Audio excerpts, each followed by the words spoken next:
Welcome to Java Forum. Now I am going to show you how to fix ORA-00970 error in Oracle Database 12c.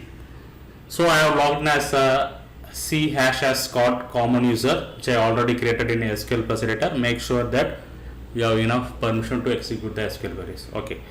So I am executing the query describe employees to which giving the details about the table employees to, so uncontained, and it does not has any records. Okay, so what I am going to do, I am going to create one sequence. Okay, so I am going to create one sequence and then I am going to insert that sequence to the employee number field. Okay, so this is the create sequence SQL statement for the employees to table.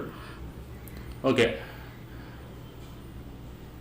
you can see that ORA-00970 missing with keyword error is getting thrown. So what is the issue is, see here, this SQL statement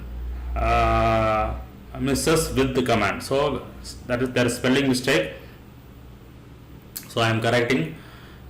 So with keyword is necessary when you create the sequence. Okay, so now you can see I have created the sequence correctly, which fixes the ORA-00970 missing with keyword. So make sure that if any with keyword requires by your SQL statement means, please provide the with keyword correctly. So now I can able to insert the record with the sequence which I have created. Okay.